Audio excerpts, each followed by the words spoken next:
Sebuah kisah mahakarya terbaik dari Esa Mintarja yang sangat populer di masanya, berlatar belakang kerajaan Singasari.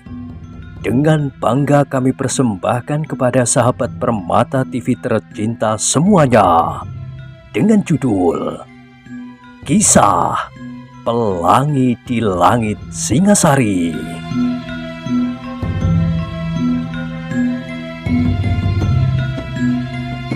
Pada kesempatan yang sangat baik ini, kita masuk pada episode yang ke-268. Selamat menikmati.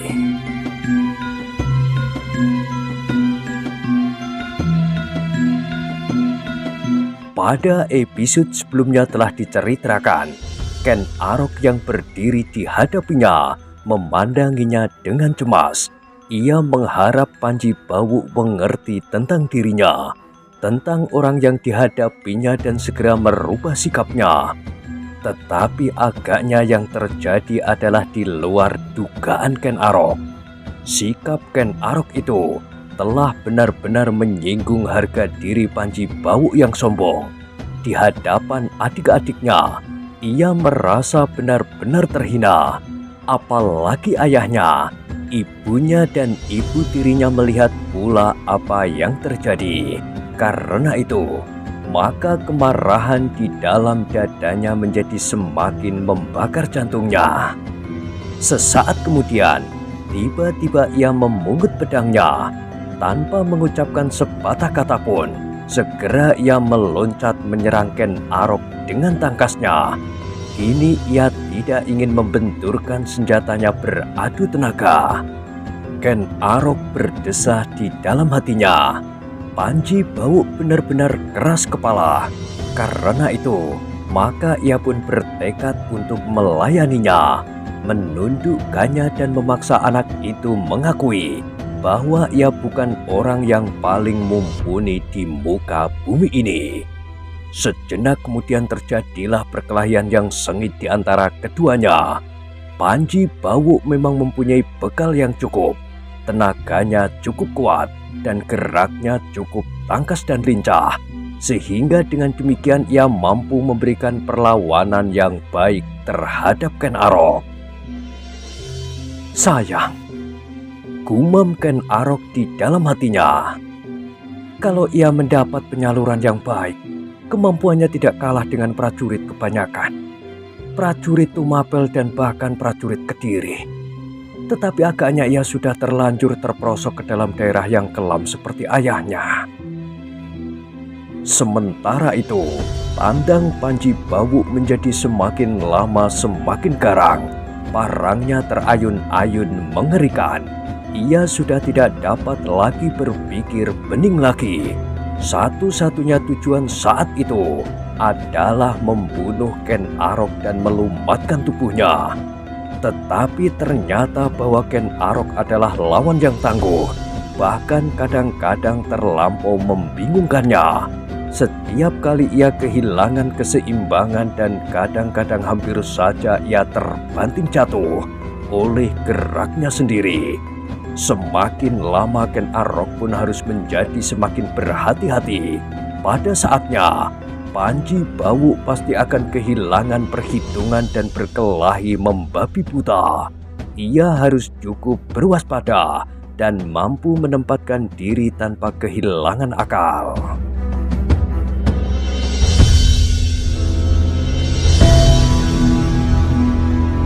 Sampai saat itu, Ken Arok masih cukup sadar bahwa ia datang ke rumah itu tidak untuk melakukan pembunuhan. Karena itu, maka ia masih tetap berusaha untuk tidak langsung mengenai lawannya di tempat-tempat yang dapat membahayakan jiwanya.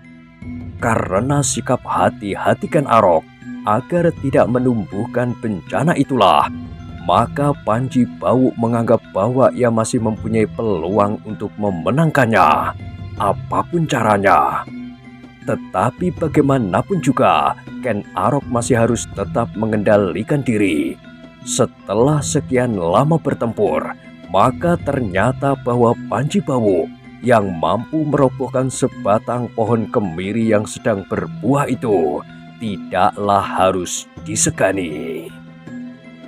Karena ternyata bahwa cara berkelahi Panji Bawu itu semakin lama menjadi semakin kehilangan pegangan dan tata kesopanan. Geraknya menjadi semakin kasar, sekasar serigala kelaparan menemukan bangkai anak domba di tepi-tepi pategalan. Namun tiba-tiba bangkai itu terlepas dari mulutnya. Semakin lama mereka berkelahi, maka Panji Bawu semakin kehilangan pengamatan diri. Tandangnya menjadi buas dan liar, senjatanya terayun-ayun tanpa terkendali lagi. Dengan demikian kesempatan bagi Ken Arok untuk berbuat sesuatu atas lawannya itu menjadi semakin banyak. Kesempatan-kesempatan yang terbuka di antara tandang lawannya yang menjadi semakin gila dipertimbangkannya masak-masak. Apakah yang dilakukan terhadap anak sulung Bangu Samparan itu? Tetapi setiap kali Ken Arok harus mempertahankan kesadarannya bahwa ia datang ke rumah itu tidak untuk membunuh.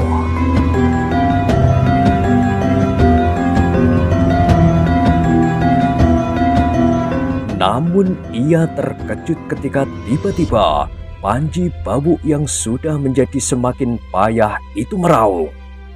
"Hei, Kuncang, Kunal dan Kinengkung, kenapa kalian berdiri saja seperti orang kehilangan ingatan?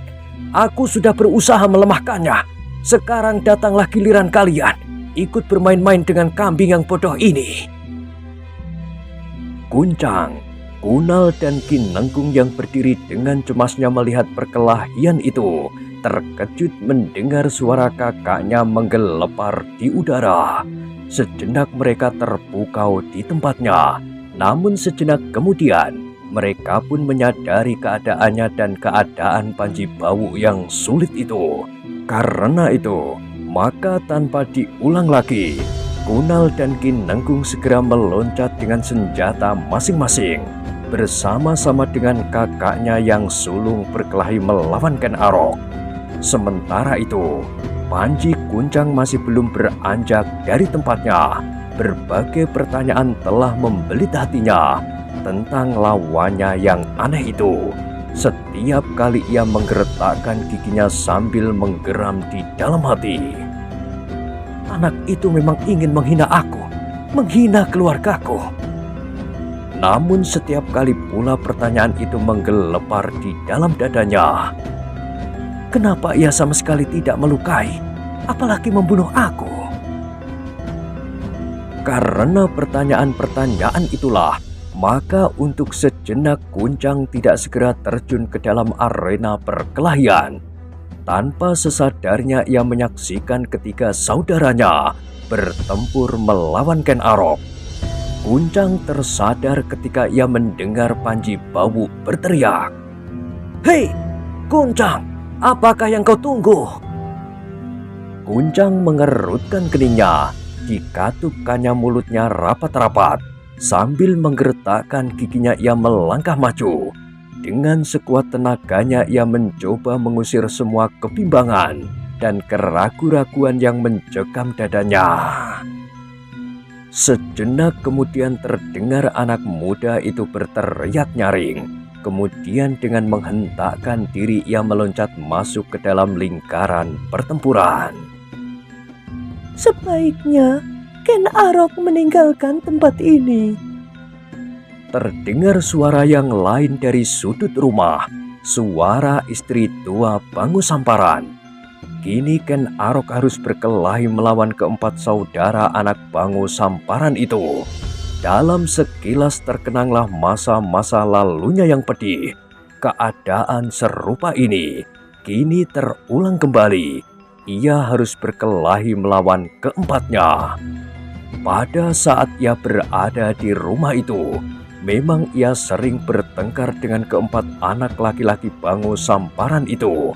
Bahkan kadang-kadang ia memang harus berkelahi melawan keempatnya. Tetapi ia belum pernah merasa dikalahkan. Kalau kemudian ia berlari terbirit-birit, adalah karena ibu keempat anak laki-laki itu ikut campur sambil membawa sepotong kayu. Dan keadaan itu kini terulang kembali. Tetapi kini mereka membawa senjata di tangan masing-masing. Mereka tidak sekedar memperebutkan buah jambu yang masak, atau bertengkar karena adu jangkrik atau berebut telur gemak di kebun itu. Tetapi kini mereka telah siap untuk membunuh. Bayangan tentang permata dan seikat perhiasan melintas di kepala Ken Arok, seperti sebuah permainan yang menyenangkan sekali di saat mereka masih kanak-kanak. Perkelahian itu semakin lama menjadi semakin sengit. Istri muda Bangu Samparan menyaksikan dengan mata tak berkedip. Semula ia yakin bahwa anak-anaknya akan menang, tetapi kemudian meskipun ia tidak dapat mengerti apa yang sebenarnya terjadi, namun setiap kali ia melihat salah seorang dari keempat anaknya laki-laki terdorong dan bahkan terlempar jatuh, Bangu Samparan pun kemudian menjadi terlampau cemas. Tetapi kini ia tidak lagi mencemaskan Ken Arok. Yang dicemaskan justru anak-anaknya sendiri, karena ia yakin bahwa sebentar lagi Ken Arok pasti akan segera menguasai keadaan. Jika ia menjadi kehilangan kesabaran, maka pasti akan terlampau sulit bagi anak-anaknya. Meskipun demikian, Bangu Samparan masih saja berdiri di ambang pintu di belakang istri mudanya sambil berpegangan ukir-ukir pintu, seolah-olah ia sudah tidak mampu lagi untuk berdiri tegak di atas kedua kakinya.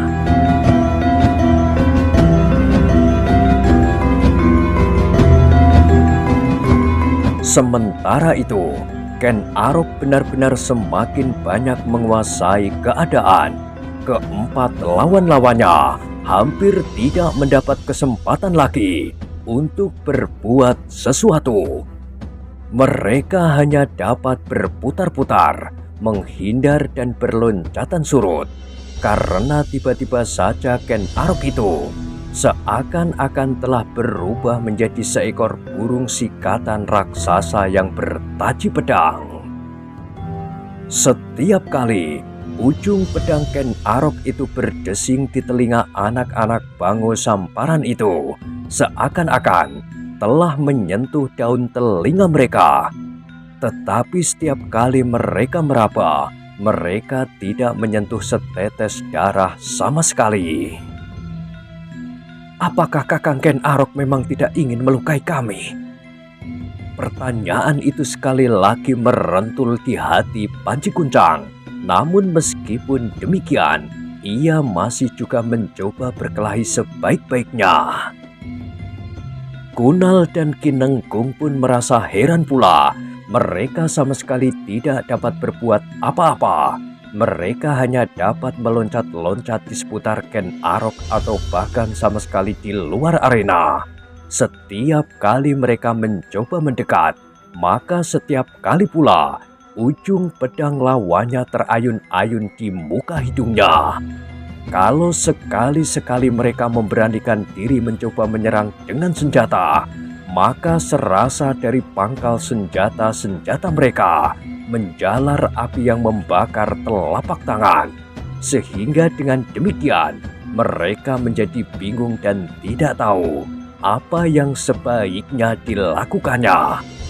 Tetapi Ken Arok yang sekarang adalah berbeda dengan Ken Arok di masa kanak-kanaknya. Ken Arok kini tidak lagi sekasar dan sebuas Ken Arok di masa lampau.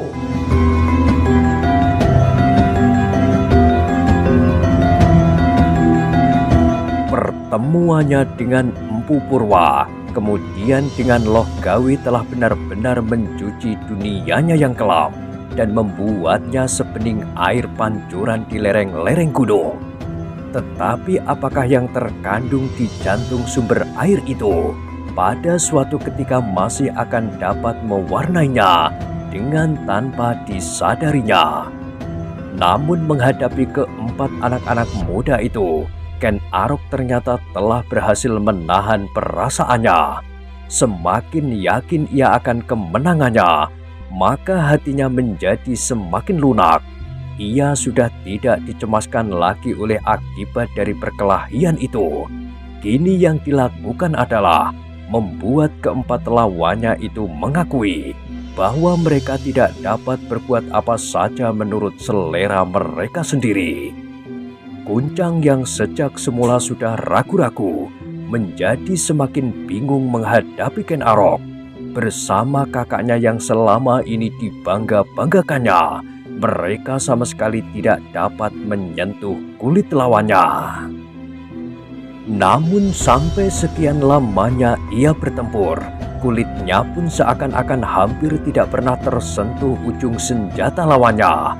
Meskipun terasa olehnya bahwa kesempatan itu sebenarnya dimiliki oleh Ken Arok.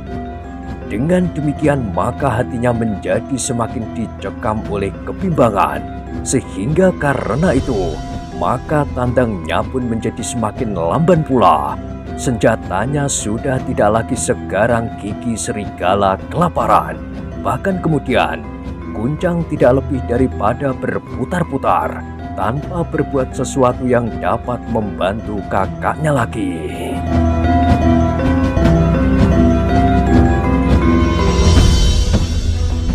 Sementara itu, Kunal dan Kinengkung yang berlari-lari berputaran di sekitar arena menjadi semakin lelah. Meskipun seakan-akan Ken Arok acuh tidak acuh saja kepada mereka, tetapi mereka sendirilah yang telah memeras tenaga mereka tanpa arti. Sehingga apabila sekali-kali pedang Ken Arok berdesing di telinga mereka, dengan gugup mereka berloncatan surut, sehingga kadang-kadang mereka terdorong oleh loncatan mereka sendiri, jatuh terlentang. Namun dalam saat-saat yang demikian, Ken Arok sama sekali tidak berbuat apa-apa atas keduanya. Hanya sekali saja Ken Arok menyentuh tubuh mereka dengan ujung jari kakinya. Tetapi ternyata bahwa sentuhan itu benar-benar telah menyakiti kedua anak-anak muda itu. Sehingga ketika sekali Ken Arok menyentuh lambung Kunal agak keras dan kemudian mendorong Kinengkung dengan ujung telunjuknya, maka keduanya terbanting jatuh berguling-guling di tanah sambil mengerang kesakitan. Meskipun Panji Bawu masih juga bertempur dengan garangnya, namun kecemasan telah mulai merayapi dadanya. Ia melihat satu-satu adiknya telah kehilangan kemampuan untuk membuat perlawanan yang berarti. Dan seperti semula, ia melihat bahwa Ken Arok tidak ingin mempergunakan kesempatan-kesempatan yang terbuka baginya untuk melakukan suatu serangan yang berbahaya terhadap adik-adiknya dan bahkan terhadap dirinya sendiri.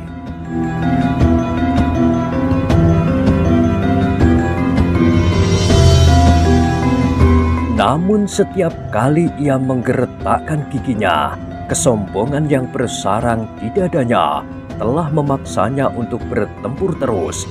Dengan memeras segenap tenaganya, ia memutar parangnya, menghantam dan mematuk tiada henti-hentinya. Semakin lama, semakin kasar dan bahkan membabi buta.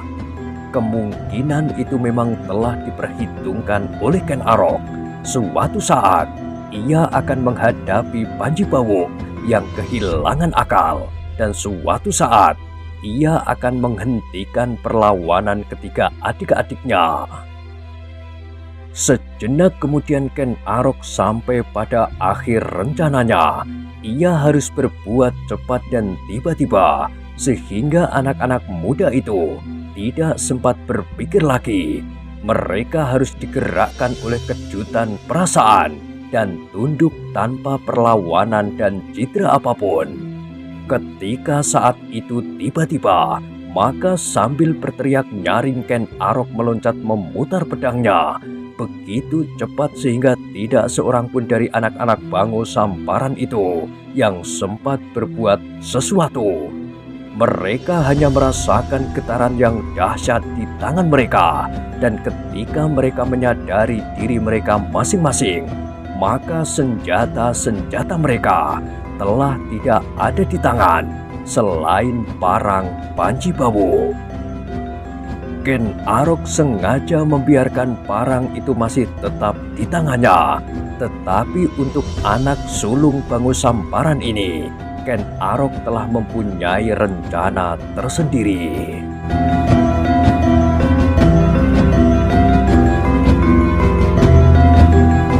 Kuncang, Kunal dan Kinenggung terperanjat sekali mengalami peristiwa itu. Sehingga sejenak mereka berdiri terpaku di tempatnya sambil ternganga-nganga. Sekilas mereka melihat senjata-senjata mereka yang terletak di tanah beberapa langkah dari mereka masing-masing. Dan sekilas mereka melihat Ken Arok yang berdiri dengan garangnya. Namun mereka pun masih juga berharap-harap cemas karena senjata Panji Bawu masih tetap di tangannya. Tetapi ternyata Panji Bawu itu tidak sempat berbuat terlampau banyak dengan senjatanya, karena sesaat kemudian, selagi kesadarannya dalam menanggapi keadaan itu masih belum seutuhnya, serangan Ken Arok tiba-tiba saja datang membadai. Pedangnya berputar seperti baling-baling memutari tubuh lawannya. Suaranya berdesing-desing dengan sangat dahsyatnya, seolah-olah ribuan lebah sedang mengerumuninya.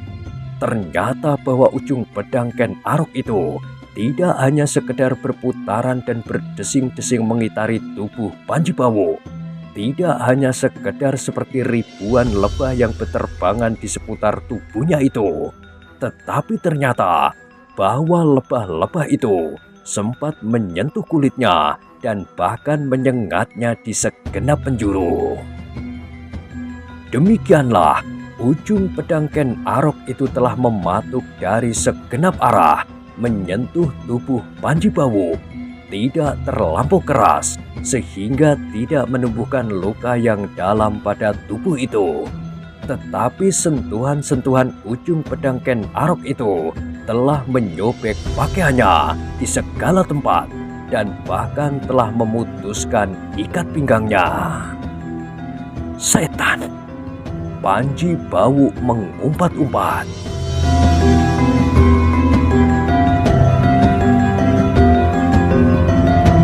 Namun Ken Arok tidak mau berhenti. Serangannya semakin lama semakin membingungkan. Bukan saja pakaian Panji Bawu yang kini menjadi terkoyak-koyak, tetapi sentuhan-sentuhan itu telah merambat ke kulitnya.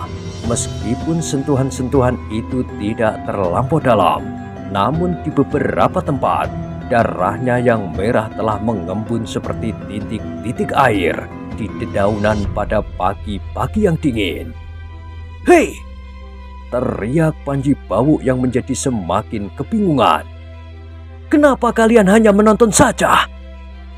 Ketika adiknya tersadar dari keadaannya, mereka melihat warna-warna merah yang memulasi kulit kakaknya di beberapa tempat. Meskipun mereka mengerti bahwa luka-luka itu tidak parah, namun kecemasan telah mencekam hati mereka. "Hei, Kuncang, Kunal dan Kinenggung!" teriak ibunya tiba-tiba. "Cepat, berbuatlah sesuatu!" Secepat suara ibunya itu lenyap di udara, secepat itulah ketika anak-anak muda itu berloncatan memungut senjata-senjata mereka. Namun kini perkelahian itu sudah bergeser menjauhi mereka. Panji Bawu seakan-akan telah didorong ke tengah-tengah halaman yang kotor itu tanpa dapat berbuat sesuatu. Meskipun ia berusaha sekuat-kuat tenaganya untuk melawan, namun perlawanannya itu seolah-olah sama sekali tidak berarti bagi Ken Arok.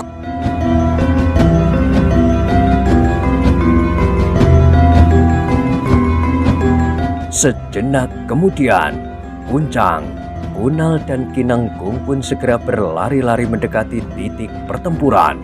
Namun mereka tidak segera dapat berbuat sesuatu. Sejenak mereka memandangi perkelahian itu dan sejenak kemudian mereka berputar-putar. Namun setiap kali mereka tegak seperti tonggak sambil mengagumi gerak Ken Arok yang semakin lama semakin cepat. Panji Bawu pun menjadi bingung. Sekali lagi ia berteriak, "Hei, apakah kalian sudah menjadi pengecut?" Suara itu telah membangunkan ketiga adiknya dari kekaguman mereka terhadap Ken Arok. Tetapi mereka tidak akan dapat membiarkan kakak mereka tertua mengalami bencana. Karena itu, betapa hati mereka berkeriput sekecil biji mentimun. Namun mereka mencoba juga melangkah maju, mendekati perkelahian itu dengan senjata teracung. Namun sekali mereka dikejutkan oleh sambaran senjata Ken Arok yang sama sekali tidak terduga-duga dan bahkan sama sekali tidak dapat dibayangkan bagaimana hal itu terjadi. Mereka menyadari diri ketika senjata-senjata mereka telah terlepas lagi dari tangan mereka dan berjatuhan di atas tanah beberapa langkah dari mereka. Melihat hal itu, maka terdengar gigi Panji Bawu menjadi gemetar. Kemarahan dan kecemasan bercampur baur di dalam hatinya. Sementara itu, tumbuh pula di dalam dadanya suatu pengakuan bahwa sebenarnya ia tidak akan mampu melawan Ken Arok, apalagi seorang diri. Meskipun demikian, terdorong oleh keterlanjuran dan kesombongannya, maka masih juga Panji Bawu berteriak, "Setan alas, kau memang terlampau sombong Ken Arok. Aku menjadi semakin yakin bahwa kau tidak akan dapat ampun." Namun mata Panji Bawu itu terbelalak dan darahnya serasa terhenti mengalir. Baru saja ia mengatupkan mulutnya, maka terasa tangannya bergetar dahsyat sekali. Tangannya yang kokoh kuat, yang mampu merobohkan sebatang pohon kemiri yang sudah berbuah dengan satu kali ayunan itu, terasa seakan-akan sama sekali tidak berdaya.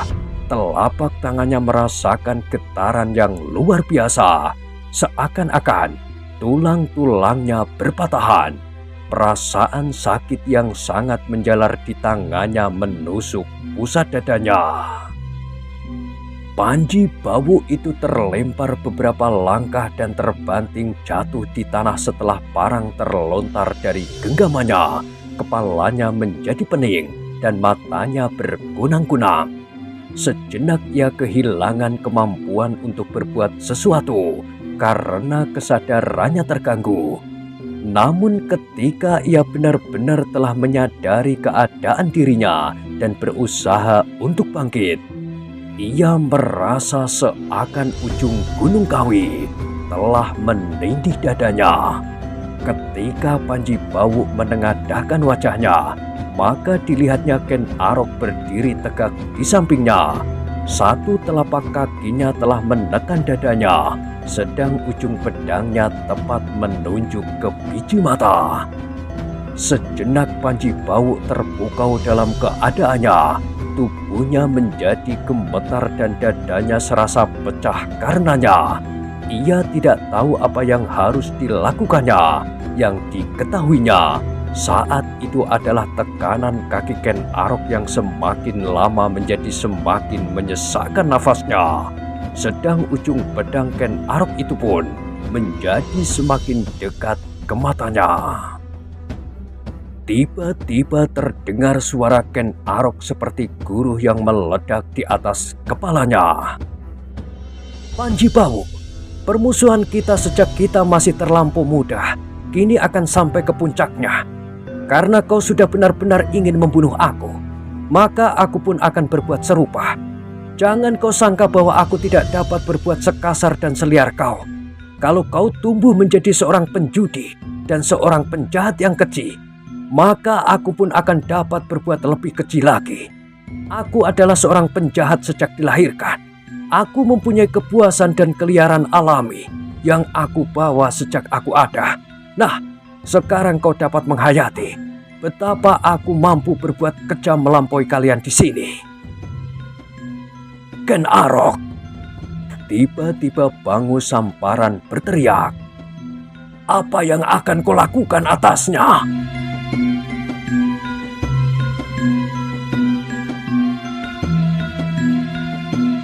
Ken Arok tertawa rendah.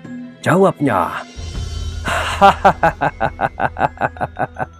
kalau Panji Bawu ingin membunuhku dan menggantungkan tubuhku untuk menjadi makanan burung-burung liar dan kelak membuat kerangkaku menjadi perhiasan, maka aku akan berbuat lain.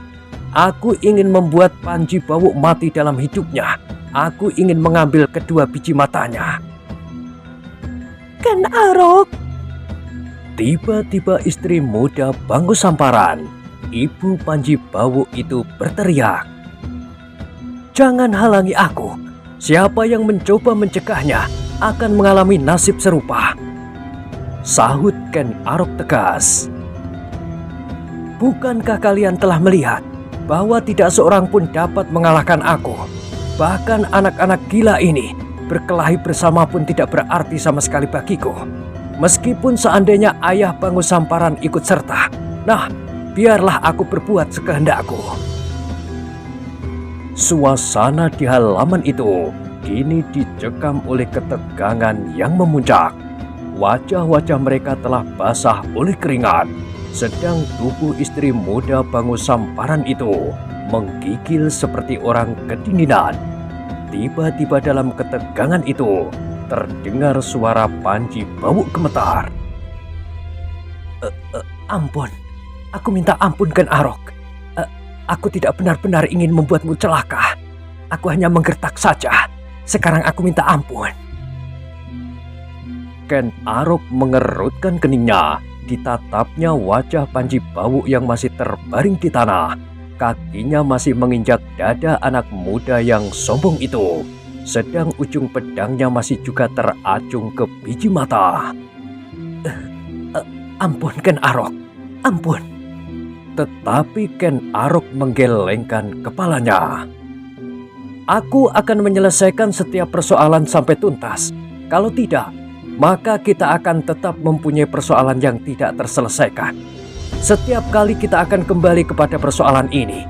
Tetapi apabila kau sudah mati dalam hidupmu, maka kau tidak akan mampu menuntut apapun lagi daripadaku. Wajah Panji Bawu yang garang, buas dan liar itu tiba-tiba berubah menjadi pucat seperti kapas. Nafasnya yang terengah-engah seolah-olah telah putus di tengah kerongkongannya. Semakin keras telapak kaki Ken Arok menekan dadanya, maka seakan-akan jantungnya semakin lambat berdenyut pula. Dengan penuh ketakutan dan kecemasan, ia merengek seperti anak-anak yang cengeng pula. Ampun Ken Arok, aku minta ampun. Aku bersumpah bahwa aku tidak akan mengganggu gugat apapun lagi. Tetapi aku minta kau hidupi aku. Ken Arok tidak segera menjawab. Seperti keheranan menjalar di dadanya.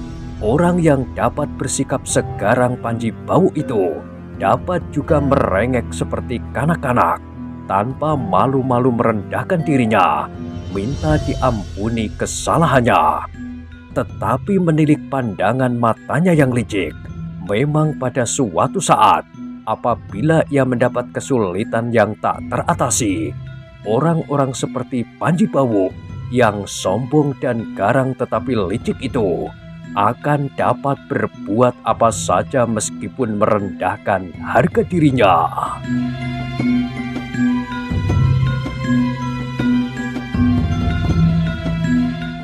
Nah, bagaimanakah kisah selanjutnya? Silakan ikuti terus kisah Pelangi di Langit Singasari pada episode berikutnya. Sampai jumpa.